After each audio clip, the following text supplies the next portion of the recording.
It's just saying, hey, if you eat this, then you're covered, right? That's what those words mean, but that's not really true. If you eat 1 serving of this, if you eat 3 servings of this, you're not getting your daily recommended value. You would say that the pea protein generated a muscle thickness increase 60% of what whey protein produced in the same time frame. So in this case, pea protein is 60% as effective. Hey, welcome to the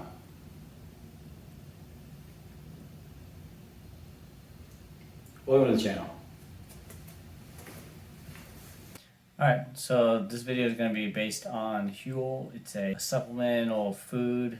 I guess they ship you pretty much meals to go that you, I guess, add water to or heat up or whatever it is. And they advertise a handful of things, specifically about how many nutrients and vitamins they have per serving. It's vegan, so it's humane, I guess.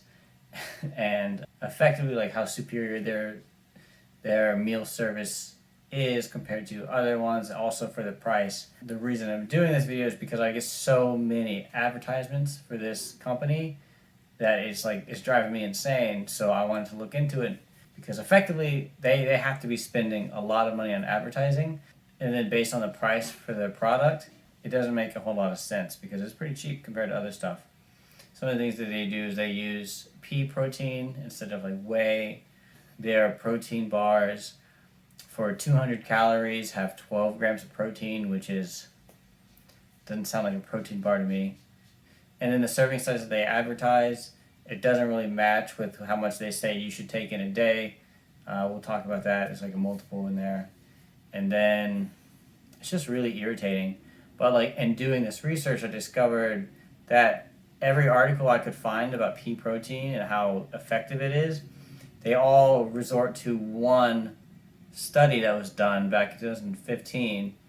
And every article I found, I think I found some on Men's Journal, I found some in different sectors of the health and fitness categories. Every time that they reference how effective pea protein is compared to whey or other proteins, they use that one metric, and I can't find a whole lot of other stuff. But the problem with them only using one study is that it's not a lot of information, but there's a lot of hype, especially with this company, and I'm sure that you're going to start getting advertising for them too. Then it doesn't really make a whole lot of sense. So this video is going to do a couple things. It's going to cover Huel. It's going to talk about how their branding is a little misleading and what they're advertising and why I think they're advertising it in the way that they are. And then we're also going to talk about pea protein and that specific study. It's only one study. It's not very long. So we're going to go over that and talk about how it was used and some good things about it, some bad things about it. I've already read it, so I know there's both. And then what could be done to better survey whether or not pea protein is effective for what it is. So that's what this video is going to be, 2 parts, effectively.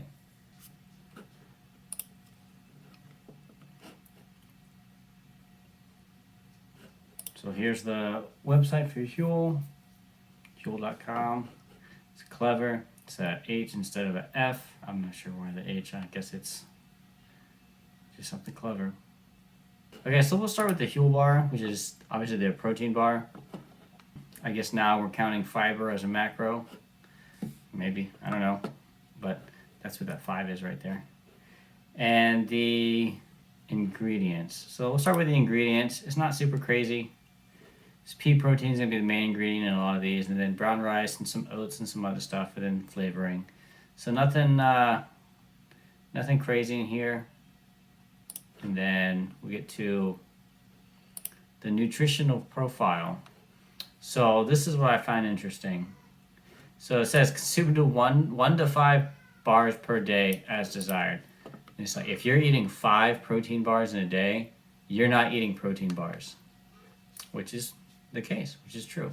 So for 1 bar, which is 49 grams, so 200 calories for 1 bar, you get God damn it, cookies.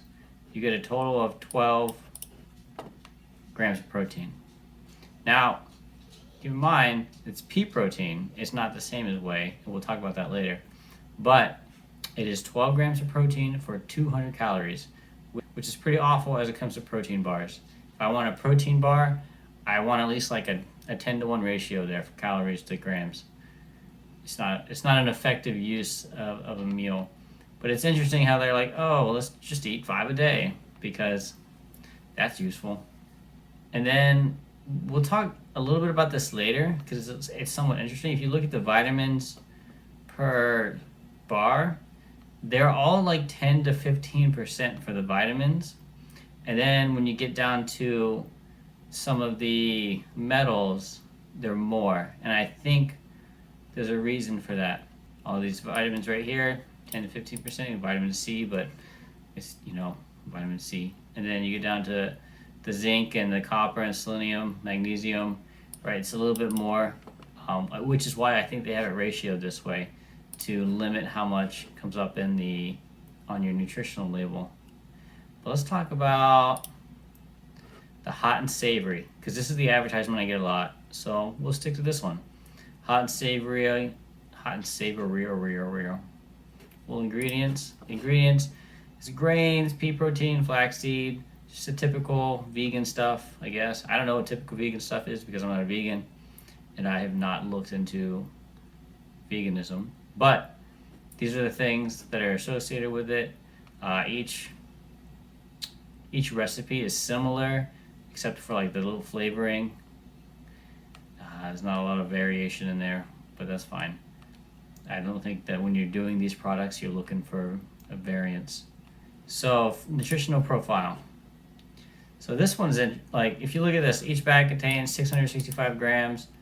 The serving size is 95 grams, right? But they want you to do it once to twice per day. So 1 or 2 meals per day is a serving, all right? But the serving size of less than 100 grams, and I think that's on purpose, gets you 400 calories, all right?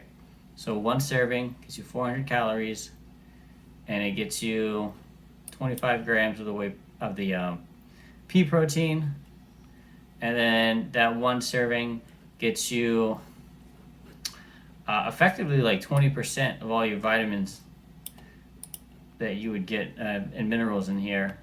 They can say that they have 27 vitamins and minerals in their product, but they're not saying how much of each thing is in there. They're not saying a serving is your daily recommended value. They're not doing that. But what they are doing is if you eat a bunch of theirs, so like, here, go to the top. Per serving, 1 serving is 95 grams. Per day is 475 grams. So if you eat 5 servings, right? You eat this 5 times a day. That gets you the 2,000 calories.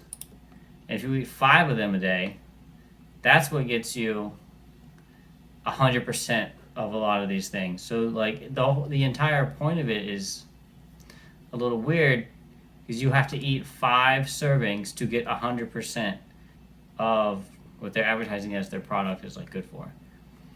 And when you do that, you get 126 grams of protein, of pea protein, which is a significant amount. Even if it wasn't as effective as whey protein, let's say it's like 80% effective, that's still like 100 grams of protein, which is a significant amount. It's enough to like maintain what you're doing.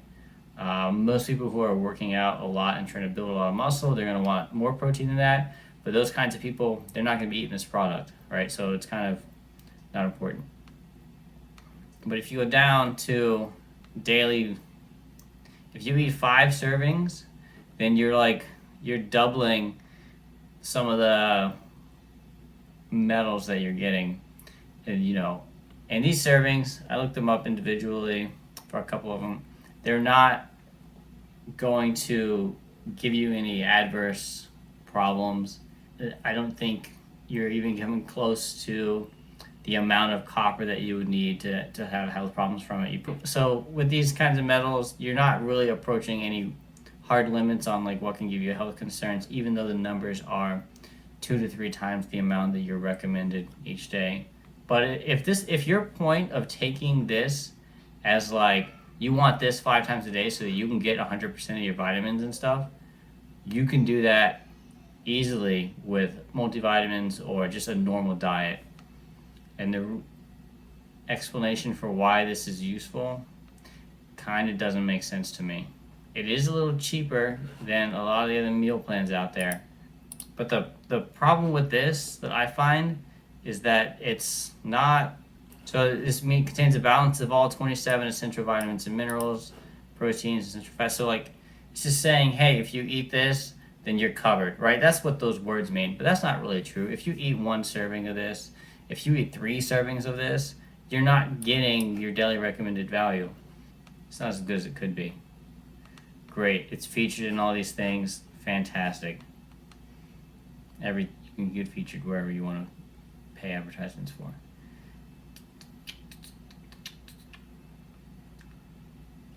Now, it is cheap compared to a lot of other stuff. You buy it in bulk, and just overall, it's cheaper, which is nice. And I guess you are eating ethically. But I think the healthy part of this is being overemphasized for what you're getting out of this one. Yep, convenient. I agree with convenient. I'm sure that there are plenty of dietitians that are really good at their job and they know a lot of stuff. But all the ones that I've seen, like the ones that I see that advertise things, that advertise different products, they're usually full of shit. Plant-powered dietitian, right? So already completely biased. They would have said this before even trying it, is my guess. Right, so here we go. $1.50 for a meal. Don't be a dick. That's cute.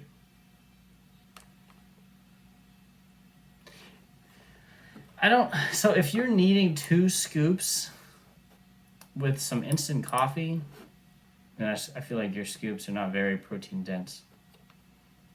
That being said, this could be an easy way to just maintain, hey, I'm only going to eat 2,000 calories because that's all I have.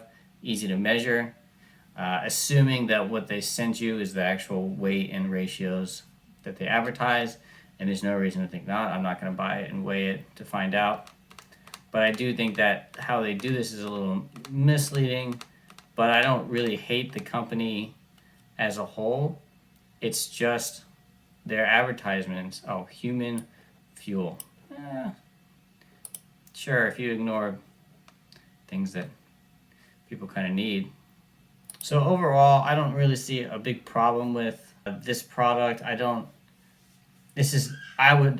would say that it's probably not the thing that you want to eat only. Like, you want to add this to your diet or like supplement parts of your diet with something in here, and that can help you maintain a lower calorie intake.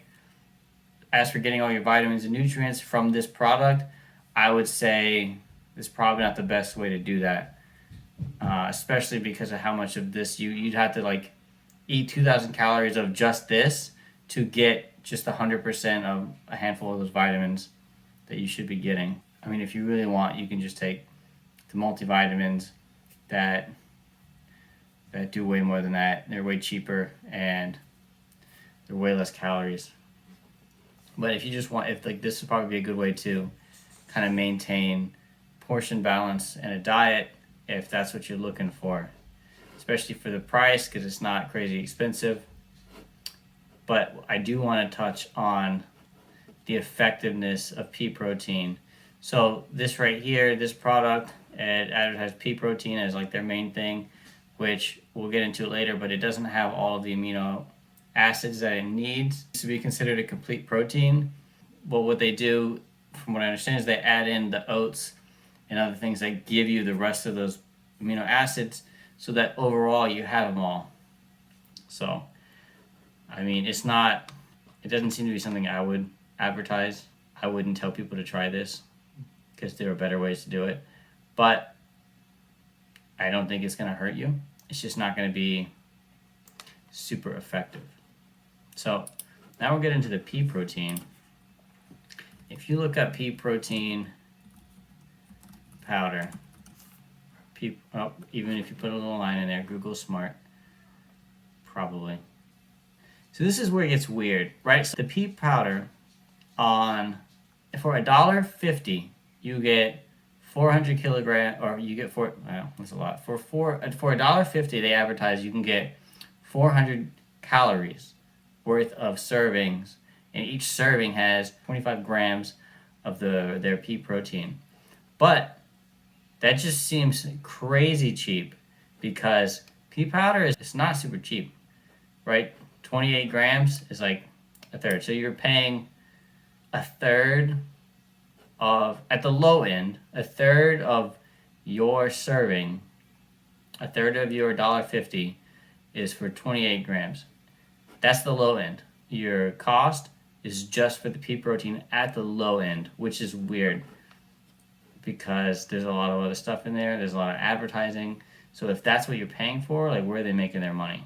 Pea protein powder, 80 calories or 15 grams. That seems to line up. So like, this is that amino acid that is missing or is low in. So this is a good supplement if you add in some other stuff, or that you can get the whole combination of acids that you need for that protein chain, but you're not getting it outside of the brown rice. I think somewhere it said something about oats as well. But it's fine if you want to supplement it with other stuff, but I would say if this is the only thing that you're using, or you're not going to be getting a lot of the gains that you're looking for. And to be fair, I don't think anybody who's trying to build muscle is going to look in this product and be like, oh yeah, that's what I want. Here we go. Every advertisement that I've seen, and I looked for like an hour for different articles that say pea protein is good, they use this one study to prove their case. So we're going to go over this study because it's not long. Oral supplementation, they use placebo and a whey protein. Let me show you the results, okay? So the results, thickness increased significantly between the groups. So I would say, you could argue that this is useful. I would not say that it's super significant. Again, this whole study lasted 12 weeks, right? Only 12 weeks, and it had 161 people involved, and they picked out parts of the program. Okay, so right here it says, and the increases in thickness were significantly greater in the pea group as compared to the placebo. There's no difference between whey and the other two conditions. Muscle strength also increased with time, with no difference between the groups. But what you should get out of that is that in 12 weeks, the way that they measured it, they showed a bicep thickness increase and no strength increases. And I think that if you're going to measure the effectiveness of a protein and how it affects strength, because that's what they were doing upper body, specifically like bicep curls and stuff. If you don't get a difference in the strength over like a short period of time, like 12 weeks is not a long time. If you're not getting a difference in those strengths, it's hard to argue that this study lasted long enough or really proved anything. And I think that at 160 people for 12 weeks, that you're not going to get the best results. Oh, here it is. Then you go to the full text, and you can kind of get all the information. So what they did do correctly would be that they picked people who were not super into weightlifting, that they're not on anything, moderate physical activities, 2 to 6 hours per week. But that's kind of like important. 2 hours a week is very different than 6 hours a week. I don't think that's enough information, especially with such a small group of people, to say, hey, that there's not some sort of like training competence difference between the people that's going to cause your results to skew, right? They get rid of people who might be affected by the stuff. So it was a double-blind study, which is cool. The placebo versus whey versus pea protein, elbow flex. So they're just doing bicep curls. So they follow the same training routine 3 times per week with a rest day in them, but they were also told during this to not change their diet or their habits. And if you only have 160 people, and obviously not all of them are going to participate, some of them are going to get out of it. So you'll say you're down to like 150, 140 people. The idea that they're in a study that has to do with protein powder. They don't know which protein they're getting, if they're getting any at all, but they do know they're in a study. That's going to have a psychological effect as to some of their habits, where you can't just say, hey, your habits aren't going to change at all, or your diet's not going to change at all. I'm sure most of them probably didn't change a whole lot, but some of them, even if a couple of them do change, like, that's enough for the range of participants to skew the results, because 150 people is really not a lot, especially over 12 weeks, because you're looking for tiny differences, because you're not going to get a lot of difference between a whole bunch of people in that short amount of time. They're given 25 grams of protein per the pea protein or the whey protein. So they use ultrasound machine to get relaxed and contracted measurements. So then they measure the torque, which is going to be the amount of force you can generate from the bicep curl. And they came up with 137 subjects at the end, because obviously some of them dropped out. So less than 140 people for 12 weeks to get these results. And again, this would be fine if it was part of an accumulation of a bunch of other studies and you could kind of weigh the discrepancies between them, but this is the only one. When you compare the groups, the increase for this is thickness, muscle thickness for whey protein 15.3, and then it drops to 2/3 of that. I mean, if you really want to be 15.3, and then 13.4, and then 10.7. So it's somewhat linear between the whey pea and the placebo. But if you just want to take it, but keep in mind, the placebo is nothing. Okay, so that's straight up from the work and the rest of their diet. So the work and the rest of the diet, let's say your reference for the placebo is 10.7 millimeter increase. All right, cool. Now the pea protein is 13 millimeter increase. So that's a 30% improvement compared to your reference. All right, so that's better than nothing for sure. It's not absent of effectiveness, but then you have the whey protein, which is 50% higher than your reference. So 10 to 13 and 10 to 15% based on just that statistic. And again, I would be hard pressed to say that that's usable.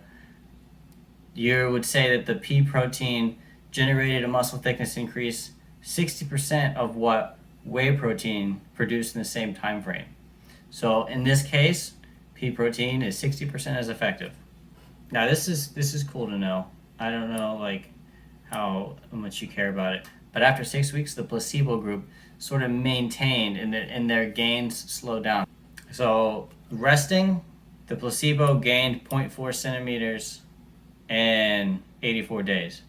And the whey group gained 0.5 centimeters, and the pea group gained 0.4 centimeters. So effectively the same. Again, I think that just points back to, hey, there's not enough time on this study and not enough people for it to be useful. Then the muscle strength is what you can see from here, is that there's no significant difference between the groups. So after 12 weeks, they have improved by about the same amount. And if you want to put them in order, so you increased about 8 to 10 Newton meters of force. I don't know what that is in kilograms or pounds based on doing a bicep curl, but that's what the NM means, Newton meters, because that's what torque is. It's your force times your distance applied over an angle factor. So if nothing else, this right here is the most important information that I found in this study. It's telling me that, hey, after all these participants have been training, these people are not getting a whole lot stronger there's no difference in strength.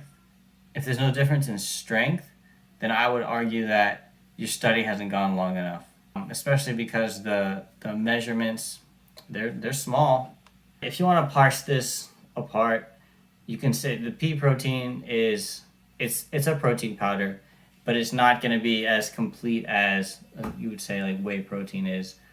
And based on the measurements at the beginning of this, you could say that pea protein is about 60% as effective as whey protein based on the 10 to 13 to 15 increases. But to say that it's as good is misleading, because it's not. these products that you'll see, the trendy ones, they like to push a lot of information without having anything to really back it up, and they do it. So instead of them sending me ad after ad after ad, if this was really effective, they could just fund a study that does this legitimately and then be like, hey, look, we're good. This is real. But no, I get 15 fucking ads. I get all these ads all the time with people with different accents, I guess, that sound cool. And now I have to sit through the 10 to 15 seconds of that because I'm not paying for a YouTube premium. And it's just, I don't want to. Stop paying for the ads and start paying for some studies if your shit's good. Because obviously there need to be more studies. I can email these people. Hold on. Contributor. This is the company, by the way. Okay, here we go. I don't even know I need to go any further. The pea protein that was used to study is Nutris something or whatever it is. Here, we'll go to the top. That pea protein, Nutrilis, is the pea protein, is owned by the Rocket company. And here, Rocket funded this study. So you need more information? I'd say no. It's obviously a conflict of interest. Funders have no role in the study design, data collection. Yeah, right. You just own the fucking product. You're not interested at all. And then the contributor information. Wow. Looks like 3 of the contributors to this study work for Rocket. So you tell me.